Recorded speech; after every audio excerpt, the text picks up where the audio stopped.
Hello students, इस video lecture में हम देखने वाले हैं electric field of dipole on equator at distance r from the centre of dipole. जो लास्ट वीडियो लेक्चर में देखा था एक्सिस पे, इस वीडियो लेक्चर में देखने वाले हम इक्वेटर पे। Dipole as it is draw करनी है, कोई चेंजेस नहीं, इसीलिए मैंने ये पार्ट ऐसे ही रखा हुआ है। अब क्या होगा, इसी डाइपोल को फिर से लेना है, पर मैंने तुमको बताया था इक्वेटर मतलब इसके सेंटर से कोई डिस्टेंस क्या दिया हुआ है हमको, r। कैसे फिगर देखो, ये वाले न्यूमेरिकल के अंदर, ये वाली थ्योरी के अंदर फिगर थोड़ी क्लीन ड्रॉ करना, ठीक है, थोड़ी कॉम्प्लिकेटेड बनेगी। तो यहां से स्टार्ट करते हैं हम। ये हो गई हमारी डाइपोल। यहां पे जो डाइपोल थी हमारी, यहां प्लस क्यू, तो ये रख दिया मैंने प्लस क्यू, ये आ गया माइनस क्यू। सेंटर से कोई डिस्टेंस मतलब समझ लो यहां से ये वाली जो एक्सिस है ये है इक्वेटर, और ये इक्वेटर पे ही कोई पॉइंट लेना है P, जिसका सेंटर से डिस्टेंस कितना कहलाएगा, r। तो देखते हैं यहाँ पे कितने डिस्टेंस पे। तो एक काम करता हूं यहाँ, अच्छा इलेक्ट्रिक फील्ड यहाँ पे मान लो सपोज यहाँ पे कोई एक पॉइंट है, देख लेते हैं कहां पे पॉइंट। ये थोड़ा पास हो गया,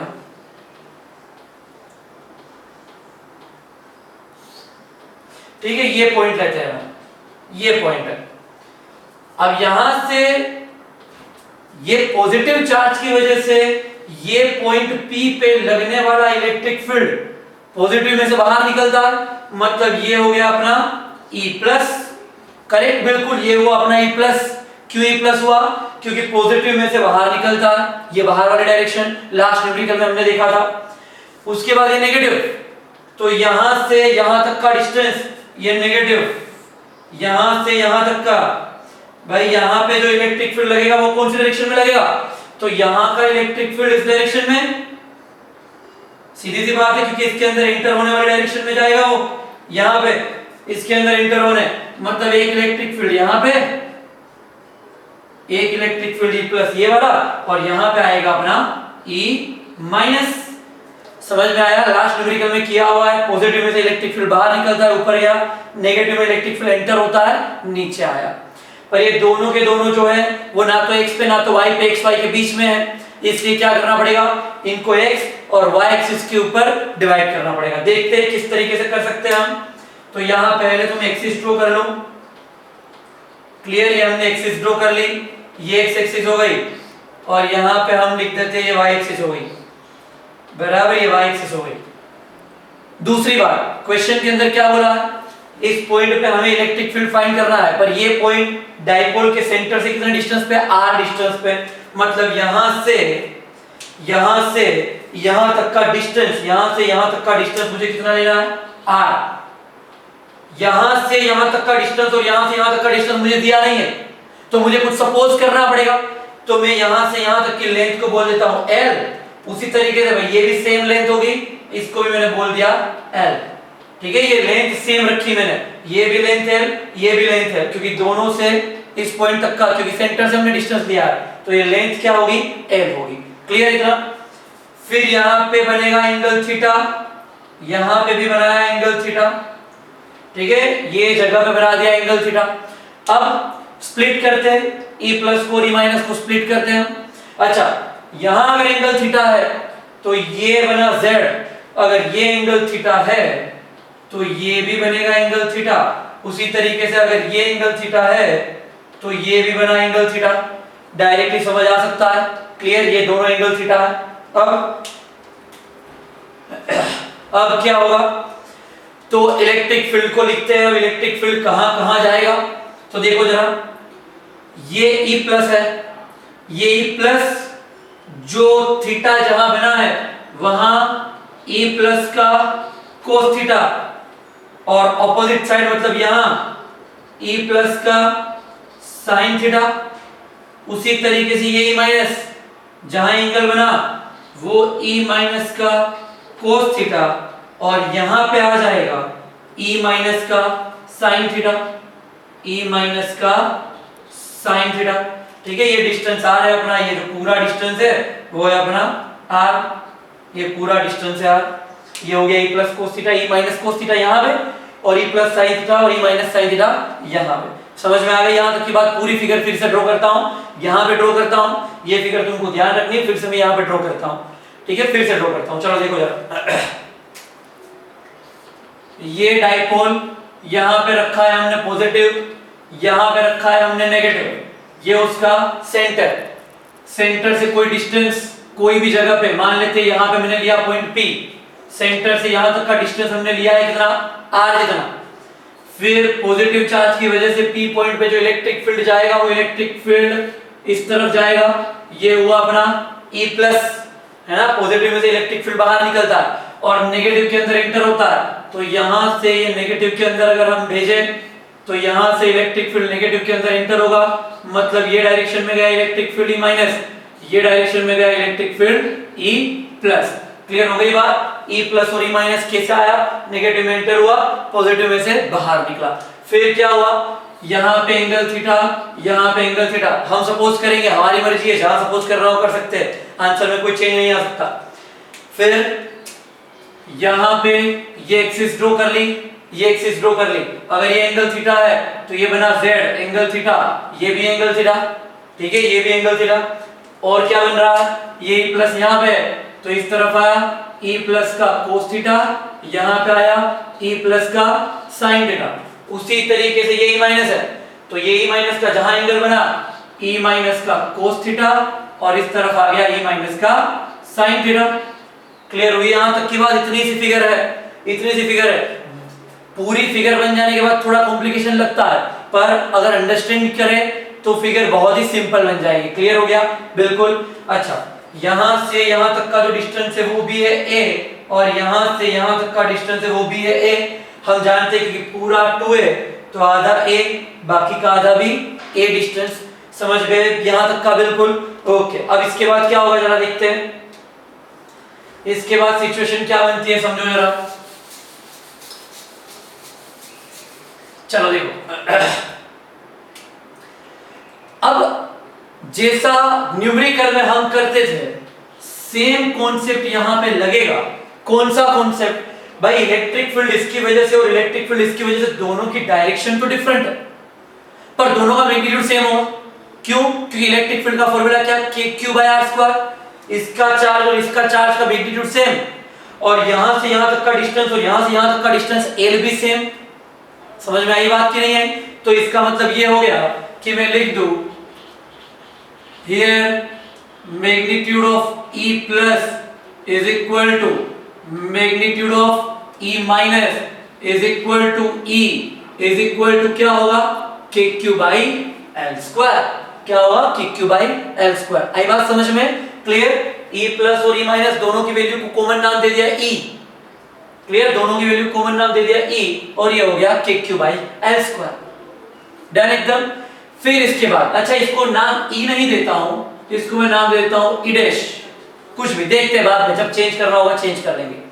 अब P पॉइंट पे हम फाइंड कर रहे हैं, P पॉइंट पे फाइंड कर रहे हैं। अब भाई दोनों की वैल्यू सेम है, इसका मतलब ये हुआ कि E प्लस साइन थीटा ऊपर और E माइनस साइन थीटा नीचे। E प्लस भी E है और E माइनस भी E है, मतलब ये वाली वैल्यू और ये वाली वैल्यू एक दूसरे को कैंसिल आउट कर देगी। इसका मतलब ये हुआ कि ये दोनों तो क्रॉस हो गए, ये गया और ये गया, ऊपर का E प्लस साइन थीटा नीचे का E माइनस साइन थीटा, ये दोनों तो एक दूसरे को कैंसिल आउट कर देंगे। क्यों? क्योंकि दोनों की वैल्यू सेम है। बचेगा कौन? तो ये वाली वैल्यू बच जाएगी। क्यों? क्योंकि ये दोनों तो एक दूसरे का सपोर्ट कर रहे हैं, यहां कोई कैंसिलेशन नहीं है, ये दोनों बच जाएंगे।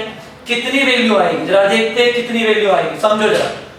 अब total electric field at point P is equal to कितना हुआ? तो E plus cos theta plus E minus cos theta. समझ में आई बात की नहीं? इन दोनों का समेशन, जो टोटल इलेक्ट्रिक फील्ड है वो सिर्फ इन दोनों का समेशन रहेगा, उसके अंदर इसका कोई भी पार्ट नहीं रहेगा क्योंकि ये दोनों तो एक दूसरे को कट कर रहे हैं, पर ये दोनों एक दूसरे को सपोर्ट कर रहे हैं, इसलिए ये पूरी वैल्यू यहां पे आई। Clear?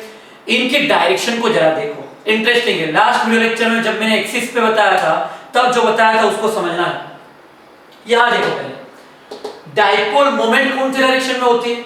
Negative charge to positive charge. मतलब इस तरफ होगी डाइपोल मोमेंट, इस तरफ है, क्लियरली समझ में आ रहा। तो डाइपोल मोमेंट की डायरेक्शन ये है, डाइपोल मोमेंट P की डायरेक्शन ये है। और हमारे दोनों के दोनों इलेक्ट्रिक फील्ड कौन सी डायरेक्शन में है? इस डायरेक्शन में। लास्ट वीडियो लेक्चर में देखा था एक्सिस पे, इस तरफ आने वाला डाइपोल मोमेंट की डायरेक्शन में जाने वाला था, E प्लस पॉजिटिव था और E माइनस इस तरफ गया तो नेगेटिव था। यहां तो दोनों के दोनों इस तरफ जा रहे हैं। जब दोनों के दोनों इस तरफ जा रहे हैं, किस तरफ? तो डाइपोल मोमेंट की डायरेक्शन से अपोजिट डायरेक्शन में। इसका मतलब दोनों के आगे माइनस लगेगा। मतलब ये पूरे को ब्रैकेट में ले लो और दोनों के आगे लगाया माइनस, क्योंकि दोनों के दोनों डाइपोल मोमेंट से अपोजिट डायरेक्शन में। और वेक्टर कहां लगाएंगे? तो वेक्टर तो अपना यूनिट वेक्टर p के भी रखना है, क्योंकि हमने डायरेक्शन किसकी देखी है? हमने डायरेक्शन देखी डाइपोल मोमेंट से रिलेटेड, तो यहां रख दिया हमने p के। आई बात समझ में? ना समझ में आया हो लास्ट वीडियो लेक्चर फिर से देख लेना, ठीक है? Electric charge and electric field 10 number का लेक्चर देख लेना फिर से। तो ये हो गया। अब हमने तो ये देखा है कि भाई E प्लस के मैग्नीट्यूड और E माइनस का मैग्नीट्यूड, दोनों मैग्नीट्यूड कितना है? E डैश कितना? तो EP is equal to minus bracket E dash cos theta plus E dash cos theta into P cap. समझ में आया ना? E प्लस और E माइनस, E प्लस और E माइनस दोनों किसके जितना होने वाला है? E डैश जितना। तो E डैश लिख दिया दोनों। फिर EP is equal to minus E dash cos theta plus E dash cos theta is equal to 2 E dash cos theta. तो ये आ गया 2 E डैश cos थीटा, इन साइड में PQ रख दिया, 2 E डैश वैल्यू रख दो। तो EP is equal to minus 2 E dash. E dash की वैल्यू पता है हमको कितनी है? KQ divide by L square. E dash की वैल्यू आई KQ divide by L square into cos theta. Figure के अंदर देखना, ये है theta, cos theta is equal to adjacent upon hypotenuse. तो थीटा यहां बना, एडजेसेंट कौन हुआ? A, और हाइपोटेन्यूज कौन हुआ? L। इस ट्रायंगल की मैं बात कर रहा हूं। तो क्या हुआ? Theta adjacent upon hypotenuse. Adjacent है A, एडजेसेंट की लेंथ A और हाइपोटेन्यूज की लेंथ L, मतलब cos theta is equal to हो गया A by L into P cap. Clear बिल्कुल। फिर EP is equal to minus 2 KQA divided by L square into L, L cube हो गया into P cap को तो साथ में ही रखा हमने, ये हो गया L क्यूब। अब क्या हमें क्वेश्चन के अंदर L कहीं भी गिवन था? नहीं था। L तो हमने यहां से यहां तक की और यहां से यहां तक की लेंथ सपोज की है। क्वेश्चन के अंदर क्या गिवन है? R। R कौन है? यहां से यहां तक का डिस्टेंस, सेंटर से पॉइंट P तक का डिस्टेंस R। तो हमारा जो आंसर होगा वो किसके फॉर्म में होना चाहिए? R के और A के फॉर्म में होना चाहिए। और हमारा आंसर आया किसके फॉर्म में? L के फॉर्म में। तो इस L को निकाल के R और A के फॉर्म में अगर कन्वर्ट करना है तो हम क्या कर सकते हैं? तो उसको तुम यहां पे देखो क्या कर सकते हैं, जरा समझना। पाइथागोरस अप्लाई कर दो। ये हाइपोटेन्यूज, मतलब क्या हुआ? L square is equal to R square plus A square. तो L square is equal to R square plus S square. Clear ये बात? L square is equal to R square plus S square. तुम्हें L cube चाहिए तो पहले L बनाना पड़ेगा। कैसे बनाओगे? तो L इज इक्वल टू क्या किया? स्क्वायर रूट किया। स्क्वायर रूट मतलब पावर बना। तो क्या हुआ? L is equal to R square plus S square raise to power कितनी? 1/2। समझ में आया ना? दोनों तरफ स्क्वायर रूट ले लिया, स्क्वायर रूट ले लिया तो ये पूरी वैल्यू की पावर हो गई 1/2। अब L क्यूब चाहिए तो L को बनाया मैंने L cube is equal to, मतलब दोनों तरफ पावर 3। तो L cube is equal to R square plus S square की पावर 3 तो रखी पर नीचे और कितनी थी? 2। मतलब L cube is equal to R square plus S square raise to power 3/2।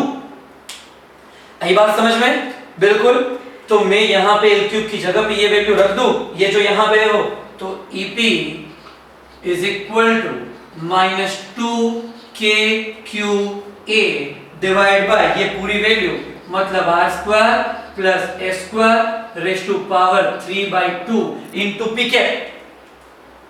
अब जो लास्ट वीडियो लेक्चर में मैंने बताया था कि डाइपोल की थियरी जो होती है वो डाइपोल मोमेंट के बिना अधूरी होती है, तो यहां कहीं ना कहीं से डाइपोल मोमेंट का जुगाड़ करना पड़ेगा। डाइपोल मोमेंट कहां है, ये रही।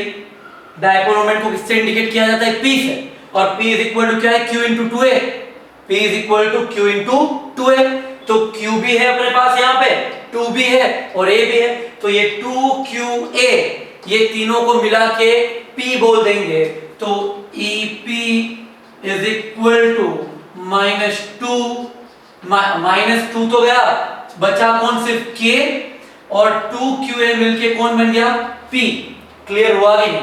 इसके बाद ये हुआ r² प्लस s² की पावर 3/2 इंटू P के r²। ये तो एज इट इज रखा, कोई चेंज नहीं, सिर्फ 2QA को P बोल दिया, 2QA को P बोल दिया। वेक्टर तो यहां पे है अपने पास, समझ गए बात को। तो ये हो गया हमारा आंसर, ठीक है, ये हो गया हमारा आंसर।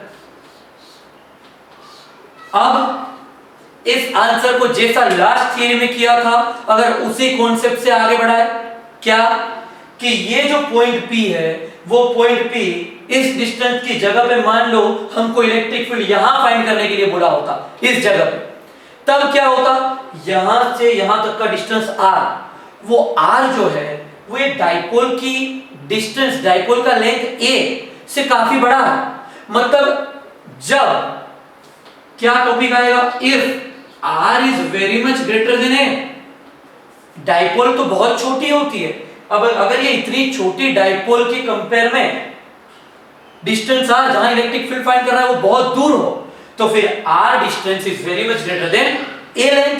तब क्या होगा, r के कंपेयर में a को निगलेक्ट कर दो, करते हैं हम, कैसे होगा देखते हैं। तो EP is equal to -KP divide by, किसको निगलेक्ट करना है, a को, तो कौन बचा अंदर, सिर्फ r² बचा, a तो निगलेक्ट हो गया, रेज टू 3/2, यहां पे क्या होगा, यहां पे ये पावर 2 और ये बाई 2, ये दोनों कट हो गए, तो हमको EP इज इक्वल टू क्या मिला, -KP डिवाइड बाई r का क्यूब। ये वैल्यू हमें मिल गई यहां पे, इनटू साथ में कौन जाएगा, यहां पे कौन साथ में रहता है, PK, तो इनटू PK। समझ में आ गई पूरी थियरी। तो ये एक आंसर आ गया। एक हमने एक्सिस का देखा था, इसका क्या फॉर्मूला था एक्सिस का, EP is equal to -2KP, minus नहीं था, plus 2KP divide by r³ आया था, यहां पे -KP डिवाइड बाई r³ आया। क्लियर। तो ये डाइपोल का टॉपिक खत्म हो गया, डाइपोल की एक्सिस पे इलेक्ट्रिक फील्ड, डाइपोल की इक्वेटर पे इलेक्ट्रिक फील्ड। अब हम डाइपोल का न्यूमेरिकल देखेंगे। तब तक ऑल द बेस्ट।